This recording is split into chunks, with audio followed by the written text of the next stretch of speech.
I'm Dessie Ann Hahn. I'm now living at Carroll Lutheran Village in Westminster. I was born and raised in Manchester, Carroll County, Maryland. And how did your family come to be in Carroll County? They've always been here as far as I know, as far as back. My great-grandparents were here. What did they do for a living?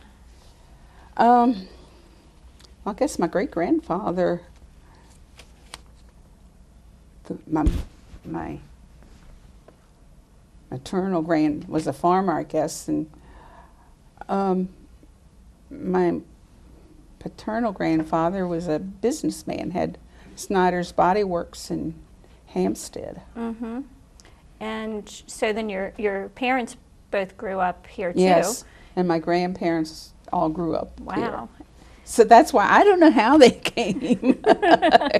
I would say we always suspected that part of the family, on my grandmother's side, probably came from Germany to escape the drafting of, and we're not quite sure. We are Gentile, but a lot of the names are not, and a lot of the looks are not. So I think that maybe it was Jewish there. Heritage, sure. right. So what did you do now you were from Hampstead. Manchester. Manchester. And so what was it like when you were growing up in Manchester? Great.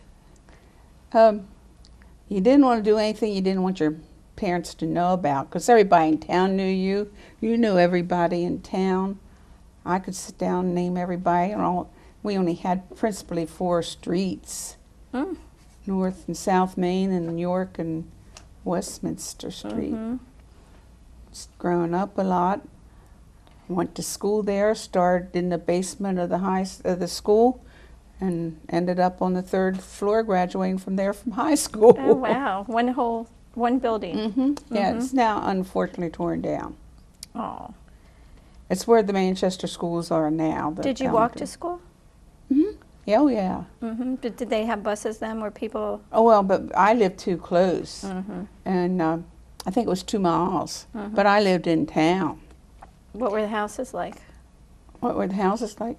Just like the ones that are there now. The houses on Main Street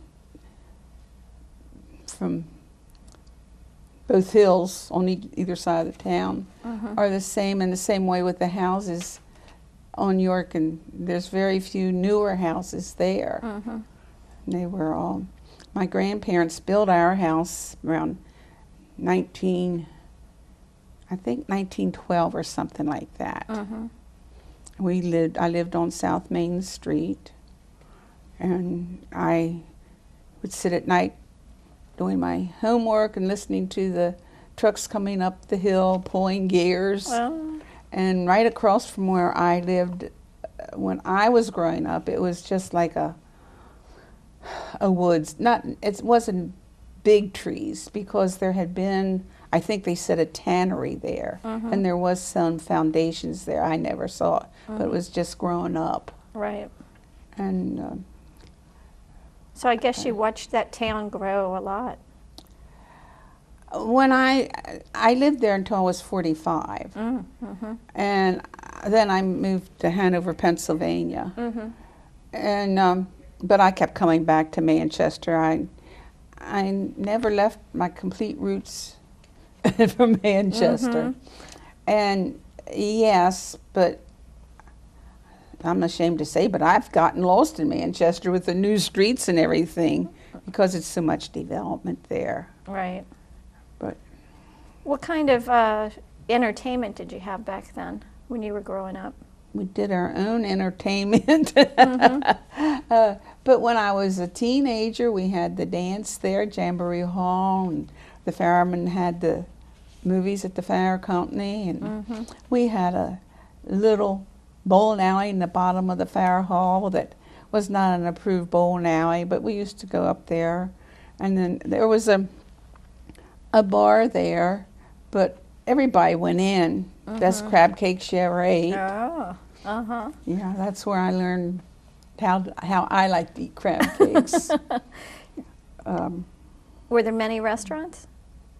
No, not really. Let's see. Well, Herbs had a restaurant, but it was also a bar on the other side. It's where Dutch Corner Restaurant is now. But where the Dutch Corner originally started out, that was a service station, an auto, not a big auto supply store, but just for things like that. Where'd you go to the grocery store? Well, it's not there anymore, but I don't know who has it. Dutters were the last owners. Then they kept it there with their frozen food processing, and they moved to the big store down in Greenmount. But it was Huffman's, and you could do. I mean, in fact, we would go for lunch meat. My mother would send me up there maybe twice a week to get lunch meat. You didn't have to buy it for the whole week, or like I now buy for a whole month. Yeah, because we put it all in the freezer a lot of times, right? Did they do that kind of thing when you were growing up? Did they have freezers? Freezers weren't in until I was older. Because, well, they took one look at me. I was born September the 27th, 29. They took one look at me and had a Great Depression. Oh, that's what I always say. How did the Depression affect your family? It didn't, no. Really, because my dad's father owned the Body Works, and he always had a job, and we lived with my grandparents, and everybody helped everybody out, and my grandparents both were cigar makers, which was the big employment in Manchester. Oh, really? And, yeah. Huh. There were I remember about 3 cigar factories. And I remember when I was little, they used to bring the tobacco into the house for my mother to help strip it. But my mother kept house. My grandmother always worked. Did the local farmers have tobacco fields? No. It came from Eastern Shore? I assume so. I really wasn't that old to know, but I do remember. And as I said, well, my grandfather's father paid to have him taught how to make cigars. And that's all he ever did his whole life. Most people in Manchester were in that line of work? Oh, yes, and people, I know they used to talk about, and I knew some of the people that came like from McSherrystown in Pennsylvania, because they had some cigar factories there, and I remember them talking. In fact, I barely remember some of them. And at one time, there was a cigar factory right across the street, and they built onto the house. There was a cigar factory there. In fact, where that tannery was that I said that was grown up, Leroy Brown bought that property, and he built a big service station and apartment house there, and a garage, and then on the other side he built another. It was a lot of room. And we used to, and roller skating was on we roller skated on the sidewalks, and we had a lot to do. I mean, we didn't, and I was an only child, but I got oodles of tricycles and scooters and all that kind of stuff, and the other kids came in and played with it. And it was always a gang around where I lived, because my mother loved children, and well, she wanted to be a school teacher. And anyhow, so she kept children also. And then when we were younger, we used to play dress up. And everybody liked my mother's shoes because she had a small foot and they almost fit. And my home, if you go past it now, it's a high porch in the front. I said, no wonder I had trouble with legs. We used to jump. It's at least 6 foot off the ground. We used to jump off the porch. Wow. Wow. Yeah. Mm-hmm. Now in the back it comes right out. In those days they didn't blast, and when they dug, they found. And of course we didn't have a sewer system. They didn't have a sewer system in Manchester until late 50s, early 60s, I guess. Mm-hmm. And the outhouses, and this book along. Uh-huh. Did you ever hear the poem on Manchester? No. You go up a hill to get in it, and you get up a hill to get out. This town in a bowl on the plateau with the beautiful hills about. The green rolling hills of Carroll with their beautiful farmlands set, and the vistas of wonderful country your heart can never forget. Dug Hill and York and Westminster and the Pigeon Hills in their blue, of the mist and the magic of mountains that dawn like a dream on view. The old wooden pumps on the pavements, and water so clear and cold, and you couldn't go too far without seeing a wooden pump. Now, we had to go next door. Our neighbors had a well, and they had a pump, and we carried our water there. They used to put barrels under the rain spouts to catch water from the washing machine. Of course, that was a wringer washer. I don't go back as far as the washboards. Right, right. And the life of the light-hearted people, so happy they never grow old. The cigar workers contented, and all the town so far from the heart of the central traffic of trains. There was never a train track in Manchester. If you go over into what they call Brillhart Woods, you will see where they were going to put one, and there's like an embankment, but it was there. And there were no trolley cars, just a gem in the cup of the mountain, where the breezes are cool and sweet, and neighbors are old-fashioned neighbors, with a smile from whoever they meet. And I used to go visit, particularly my one neighbor, and I'd go home and say, I like what Lou's having. Can I go over there for supper? I mean, we were, and to this day, out of that friendship, my closest friends now, the closest to me, I have no family, are from that friendship. Oh, that's great. But everybody, now, well, I liked the old Manchester. Now, I don't hardly anybody in Manchester. I still know some because my whole family was always active in the fair company, and I was very active in the auxiliary, and as I said, a lot. And then when I got older, I started helping with the local plays, which they still have today. The fair company sponsors. And I started in 46, and I retired in 85. But we did not have a director and so on. It was the auxiliary had a play committee. And so I was chairman of that for years. But I also usually had a leading role in them. Couldn't do it now. 3-act play with, excuse me, 100 and some speeches. It's a lot of work, isn't it? It was fun. We often said if those days you didn't have your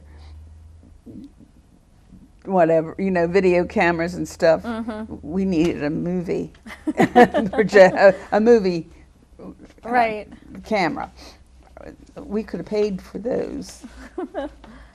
And with the carnivals, as I said, we were very active with the fair company. My dad was carnival chairman for a couple of years, and my mother, we all helped with the carnivals. And well, I eventually, for 1 year, I was president of the Carroll County then Volunteer Fair Company Auxiliary. How have the fire prevention practices changed through the years? Well, now both the fire company and the auxiliaries have a fire prevention program, which they really work on throughout the county. Back then, it was not preventing, it was just putting the fires out. I learned early in life, and when that fire siren goes off and you see the fire truck, you might stand and watch where it was going, but you didn't follow it. You just got in the road if you did. And they were called out to one fire. That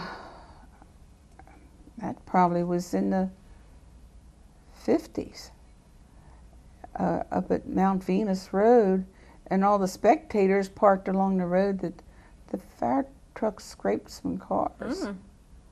And it's just a good idea. If you don't belong there, you shouldn't be there. Right, right.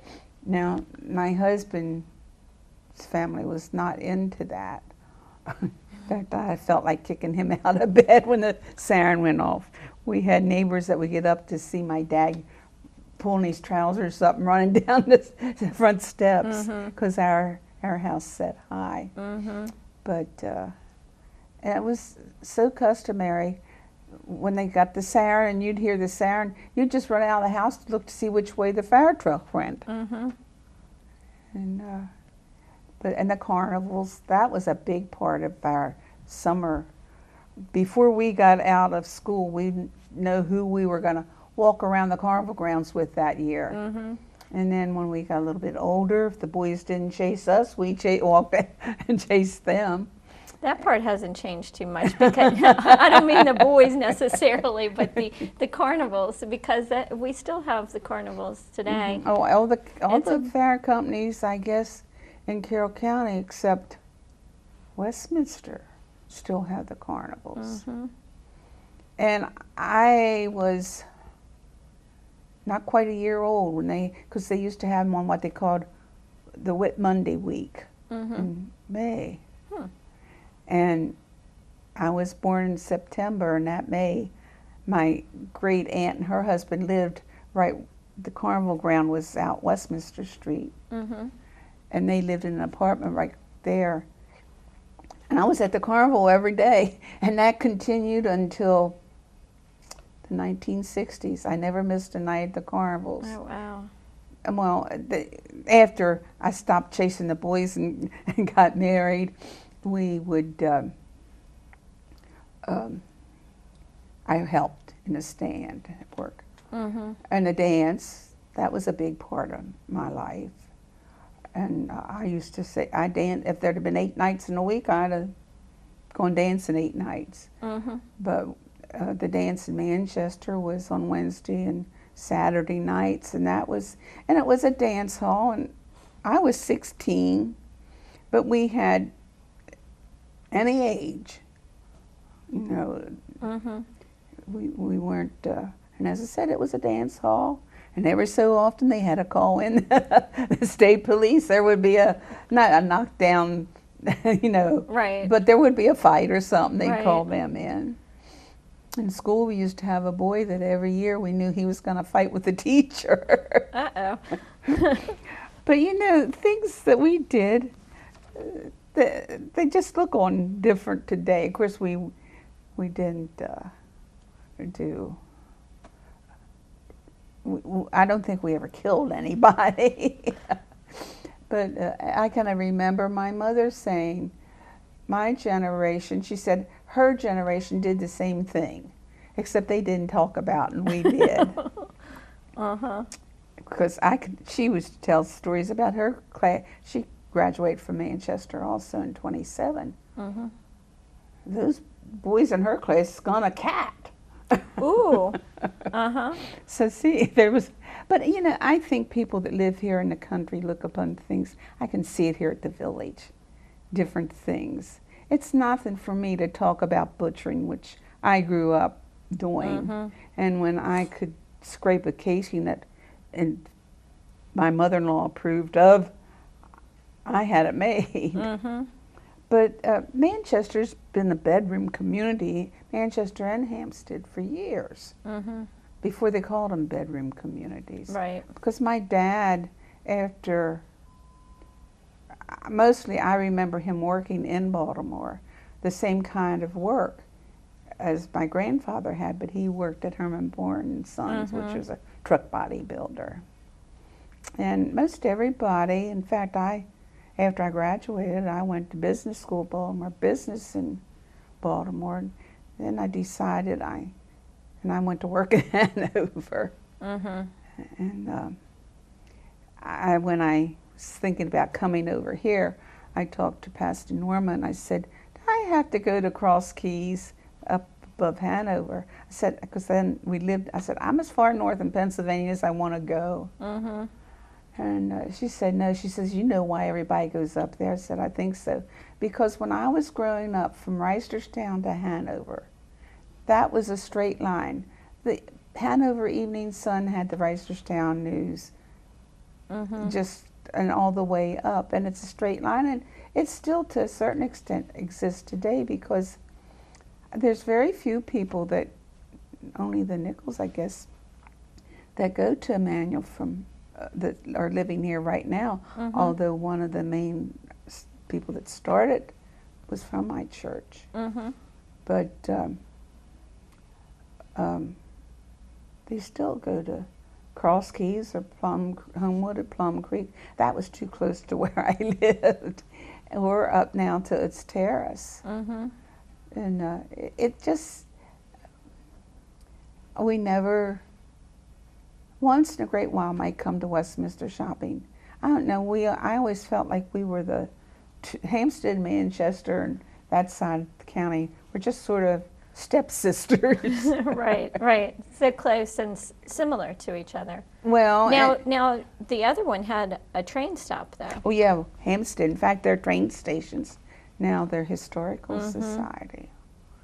Yeah, but I think many years ago I heard about that.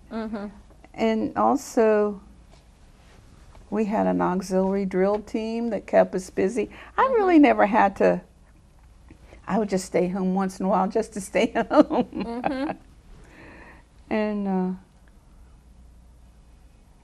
we had, I was active in my church with the Luther League, and Mother was. She always had, they used to have what they called Children's Day, and all the young ones. And I can remember they used to make these crepe paper dresses.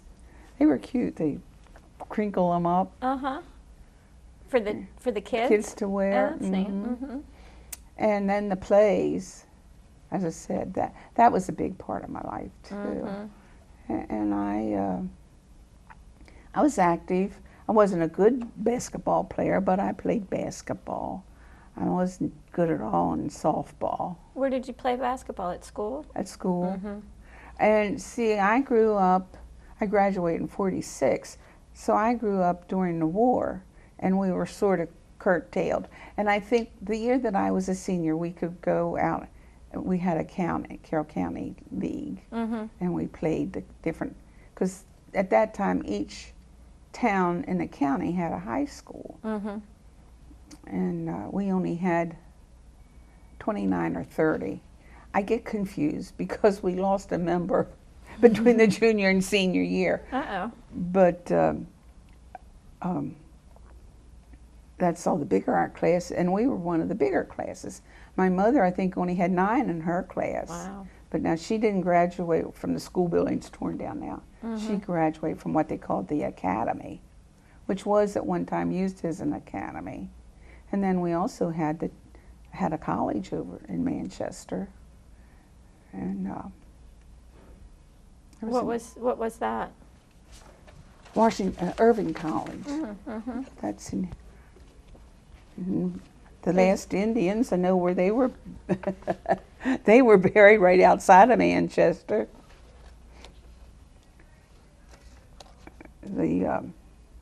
I brought this book along. You probably have seen it. It's called The Old Oak Tree, 1765 to 1976, Manchester. Oh, that was put out for the bicentennial. Yes. Well, they had Pastor Harvey Slichter wrote it. He was the pastor at the United Church of Christ, and he wrote one before. And then I wasn't there, but they had quite a celebration for that. But Manchester was founded by Richards. And it was named for Manchester, England, which was the hometown of the founder. And at one time, all the streets were named after the streets in England. In England. But after the Revolutionary War, they were changed. And that's a lot of good history in there. The poem was nice. I like the poem. well, I didn't read all of it. It was pretty good. It was, I don't know, I might do something with it for the, what do they call it? The book that we publish every year here. But the old oak tree in the churchyard, and it's still standing, it's there where I go to church, where many a man and a maid have met for the troth of the sweethearts under these arms of shade. And many a funeral has halted till the friends of the dead could view the last pale shadow the coffin held there for the churchyard yew. The tree where the quiet decades have passed in their punctual round, with a step as soft as the blossoms that cover each little mound.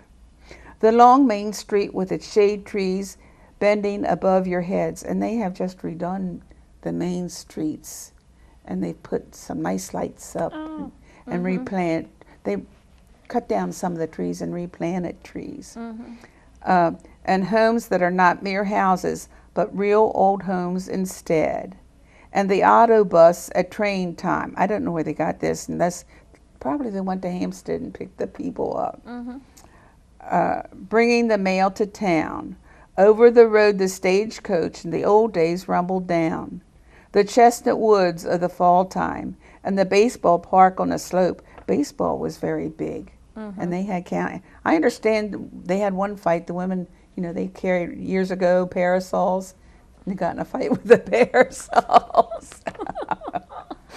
And ever the hills and valleys so green with the garb of hope. The national pike in the distance from the old Westminster peak, and the blue ridge over the border like a misty azure streak. The charm of the whole formation, those rolling hills of green, with the checkered fields beyond you and the forest in between, and the sky a cup of glory, and the breezes all about, as you go uphill to get in and go uphill to get out. That's great. That's great. I like. Thank you for sharing that with us. Well, you're quite welcome. Sort of broke it up, but that's, I intend, maybe I will take this and just, you know, like I did here, and just talk. Yeah, that's great. Was there anything else that you wanted to share about your memories? I have notes here. And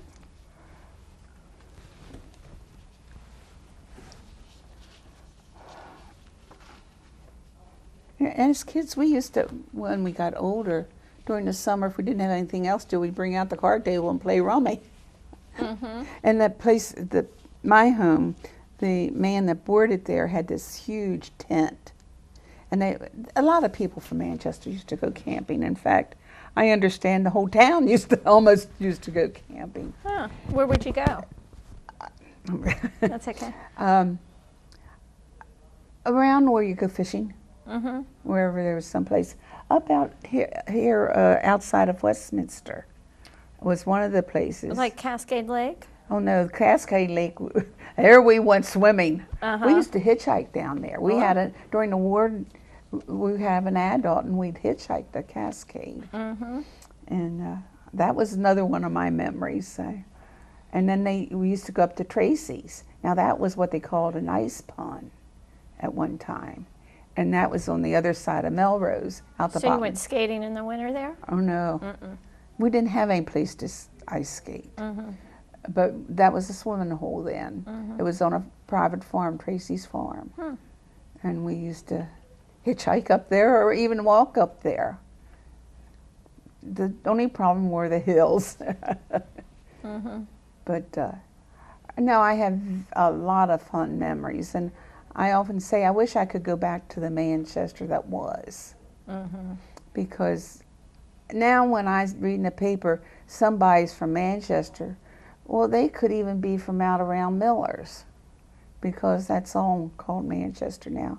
And then, of course, off of 27, there's a big development. In fact, down 27 little bits where my great-grandparents and my mother was born on that farm right outside of Manchester. Mm-hmm. But that's all Manchester. And even like at church, one Sunday night a couple of years ago, I asked Pastor Norm, I said, how many people walk to church anymore?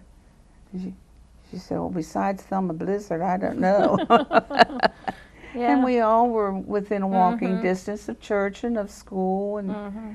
and then the dance, that was from 9 to 12. Usually we go to the movies at the Fire Hall. Mhm. Now they didn't run first class movies, but they were always the ones when sometimes there were cowboys, and the cowboys would come to the rescue. Mhm. But there was a lot. My grandfather, at one time, I understand, ran the film projector when they had the silent movies up at the Redmond's Hall. Hmm. And that was a neat place. To me, I could make up stories because where the pianists sit, there was this hole, and it did have a piano in.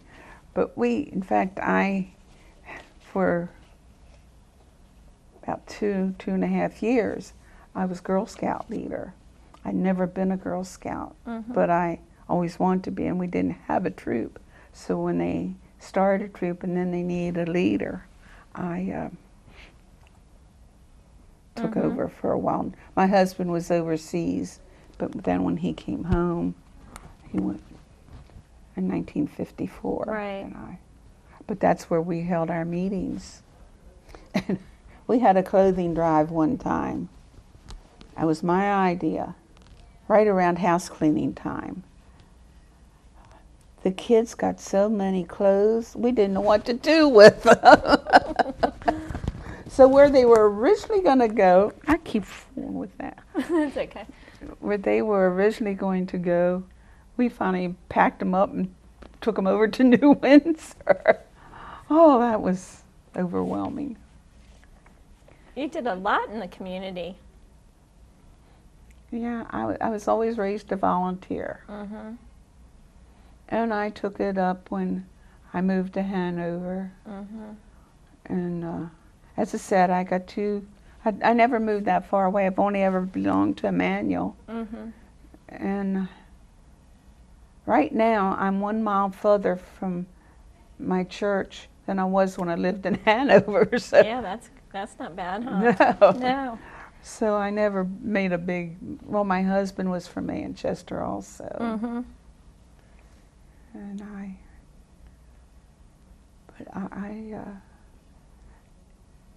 But I mean, my family was a history family, I guess, because I can remember them talking about the Indians, and the whole tribe moved out one night, and just it was a chief, I think it's in here, and the squaw was ill, and she died that night, and she's buried outside of Manchester. Hmm. And then he went on to meet them.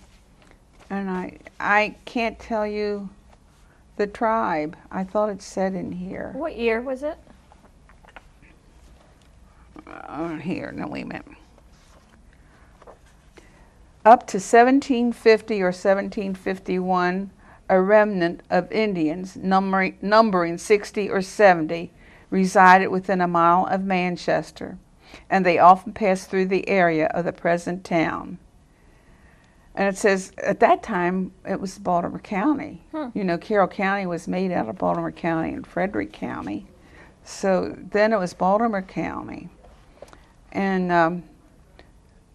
on the hill just south of the William Hostler farm is reported to have been an Indian lookout post.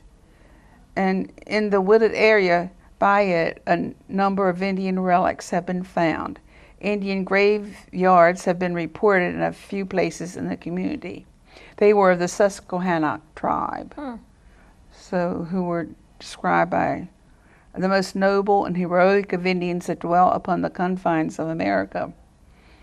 And it's in spite of their virtues, it is stated that one night, without fanfare, they left this area to look for happier hunting grounds, leaving behind them an infirm couple, Chief Maconappy and his squaw.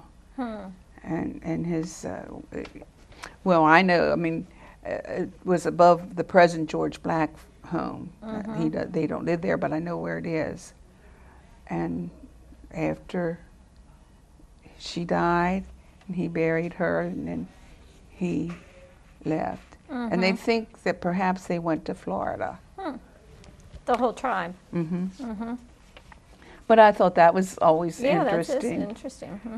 And the Fair Company at one time had a band, but the Fair House burned down. And my grandfather went in and saved several of the instruments, and there still is, the drums still, I don't know if that's the Historical Society or not. When Julia Berwiger was interviewed, I didn't know if they went to the Historical Society or not, but they, I think that's where it is. I'm not sure. The Fair Company, I think they gave it to the, as I said, I'm not sure, but the drum and several other, we had horns, and I didn't know what at all that he ran in, but half of the town burned. Wow. What was that from? Oh, there was a garage there, and I think it was from that. In fact, there are pictures. I think I have a picture of the when it was burned. I mean, I don't. It was before my time. Right. Because the present Farrar Hall, I think, was built, that in a school that's no longer there, in the early 30s. I mean, I always remember them, of course, being born at the end of the 20s, you know, nothing registered right away. But, and this car store, which now's 1 North Main Street or something, that was a general department store and groceries. And then across from that, going south, was Ostler's, and that was a soda fountain. And we used to get our lunch there. They didn't like us there at lunchtime because they then had, there were 2 sewing factories, and then there were 3 sewing factories, I think, in Manchester at one time. And the one on Main Street, which is now Spargo's, was what they called the uniform factory. They made ladies' uniforms. And the one in the alley was a man's pants factory. In fact, just this past week in the Baltimore, it was in the Baltimore Sun about Lebo Brothers, and it was owned, that's who owned that one. And both buildings are still standing, but and the building where Spargo's, well, the owners bought it, it was a cigar factory, and then it was Wareheim's Bar. But that also had a little restaurant. As I said, there was no main restaurant in Manchester at the time. And I have not been in the new, since they've remodeled Dutch Corner. Dutch Corner was originally, that building was originally a hotel. And I have been up in the upper floors lately, but there were still more numbers above the doors and things, because the Herbs that owned the bar and restaurant were good friends of our family. And they lived upstairs, but, and I don't know, but, and where Manchester, what is it, Auto Parts, crossed from where you turn down Church to go into Church Street. I guess they tore down my mother's uncle's home, but that was, there were all homes along there. And I can still remember the post office being in my mother's uncle's house on Main Street. But then post office were in a building, and it was up beside of Ostler's store, south until they built the one where the town offices are now on York Street. And since after we moved to Hanover was when the one in back of what was the drugstore, which is vacant right now, I think, was built. I don't know.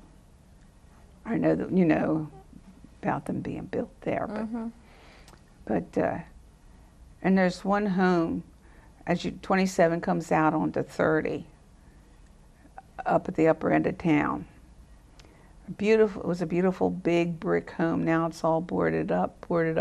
I keep saying the people that I knew that owned it, they're probably turning over in their graves because they were very, you know, they kept the home up. They, but and we had at one time there were 2 doctors. My husband's family, where Longview Nursing Home is now, that was Doc Wells's home. And then Dr. Danner was about 2 doors down from where Dr. Ford's office was on Main Street. Of course, that's no longer there. But like my doctor, when I was a kid, was from Hampstead, Dr. Porterfield. What'd you do in case of an emergency? Well, if you look at even people from Westminster, you'll see so-and-so was born in Hanover. Well, that's because they had to go to Hanover or and Baltimore. That was the closest hospital. I just had my tonsils out. I went, at that time you went to the hospital at the University of Maryland. But Baltimore's where you always went. I mean, there was nothing like they have here. I can remember when Carroll County Hospital was built. And just that long brick building. Now every time I turn around there, but that's the way Hanover too. But back when I was growing up, I would say until after World War II, I think there was only 1 ambulance. And then Hampstead got one. It was here in Westminster. Hampstead got one. And for a long time, Manchester and Hampstead came to Manchester. But now because most of the people did not work in Manchester. The manpower wasn't there in the daytime. And at that time, not that many women drove. And there was no manpower there really to do the ambulances. And they had trouble even getting people to go out when a fire call came in. Of course, that's all changed because of different working hours. And I guess if things would have been, if I'd have been born a little bit later, I'd have joined the fire company. But my roots growing up was in my church and in the fire company. But then when I moved to Hanover, as I said, I no longer have my car, but whatever I can do to help out. And when I had my car, after I moved down here, I started going over to Manchester to the auxiliary meetings again. And I still get together with them as a past county president. We're invited to most of the things. And now I go over to church. But I gave up everything that I used to do there because I don't like to promise and then I can't. And I said 13 miles is a little too far to walk, volunteer. That's right. Yeah. But it was just a nice laid back, I guess. Place to grow up. Right. Yeah, it was. As I said, you better be careful what you do because everybody knew your parents, and that old story, you know, well, did you know that Dessie Ann did this? And I go by 2 names. If you name somebody after grandparents, give them a 3rd name. Because the funny thing is, naturally, I get called Dessie, and that wasn't my best known. I lived with the Ann. And my grandmother Snyder was Dessie Snyder, and she lived in Hampstead. And we went down to visit, but I was born. She had a goiter operation the day I was born, so my grandfather came along and asked them to name me after her. And then he had his, as I said, he was a truck and bus bodybuilder, and I don't know what you say, they aren't. He put on a new body out that day, because we ran into his secretary, my mother and I, one time over here at Leggett's, and she said she went home crying, and her mother said, "What are you crying about? Are you crying because Mrs. Snyder was operated on, Milton had a daughter, or because you put a new bus body out?" I didn't know any of that until, and I don't even know what the lady's name was. I did not remember. But it was, I really, and I often said I would go back to Manchester if I could go back to the old one. But the school's not there, and there's very few people living along Main Street anymore that were there when I was growing up. And we had one family, and did we torment them? They still had the brick sidewalks. Well, they didn't want you roller skating across them. Of course, I don't know what you were to do when you were roller skating. You came to the brick sidewalk. But and the kids tormented them. We really did, if they'd have been nice to us. And like when we had no playgrounds, we played in the alley. And we played ball in the alley, and of course we didn't have ball bats or baseballs. We had, I don't know, they were bought in the store, about like that, and any old piece of board we could find. And we play, and went in the garden. If they were very nice to us, we very nicely went in. But if they weren't too nice to us, we just went in and got it. In fact, I had a puppy dog, and I'd be up at a neighbor's in the back alley because it was flatter up there. Where I lived was a hill. And we'd be playing up there, and here came Trixie with the harness and a note underneath. She'd put the note and take it, say, "Now go up and get Dessie Ann." Come up with a note to come home or to go do something. But a lot of fun memories. Yeah, it sounds like a wonderful time. I did. I really, and I had my family was never an old grumpy family. And they were younger thinkers, younger. I think my grandmother was probably one of the first ones, and then she wasn't slacks. She wore men's trousers to go fishing. They said she didn't drive. Well, my mother didn't drive, but neither. My grandmother, they said, was a very good horsewoman. Now, horse and carriage. And I know they said she and my grandfather were good dancers. My mother never danced because of that, because she knew they would make fun of her. Aww. And the plays that I was in goes back many years.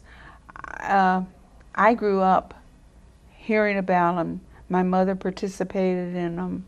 The man that boarded there participated. Some were minstrel shows and different things. And I don't know if Manchester was, because other than like the Carroll players but we went straight through. There was a year or so that we didn't have them. But they're just something. And I'd be heartbroken if they weren't carrying on.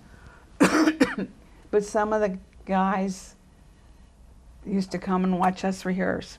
And I'm just glad that they do it. And we made them, they weren't Broadway shows. And in fact, most of them were non-royalties. But then, now they have to pay royalties because they can't get, and they you made them local. Right. I mean, if it had a policeman's name, well, it wasn't the name in the book. It was the policeman that was, the town policeman. Right. And if it was about a bar room or something, it was one of the local ones, not. And just the other year they had one, and I forget. But anyway, they went out to Lineborough. Mm-hmm. And that always brought a laugh. Yeah, that's good. And we had everybody's familiar with it then. Yeah. Mm-hmm. The two Lippy boys. Boy, you had to be able to ad-lib after them. And I know one time I was to go in and say, "Good morning. How are you, sir?" Anyway, and he was just, "I don't know what's good about this morning," or something like that. I never got that.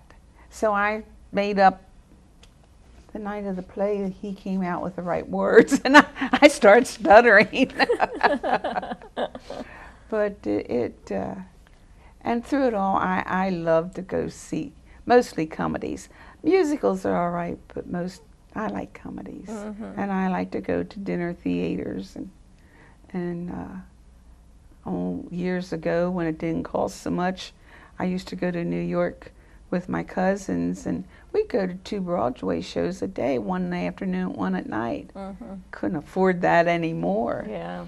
But I've always liked that kind of stuff. Mm-hmm. And I always like to wonder about backstage.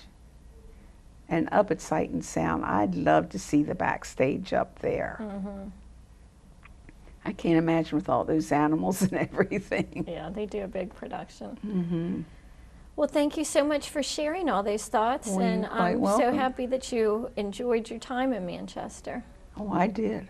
Definitely. I wouldn't have been there for 45 years. I had to look for a way out. We didn't go on vacation.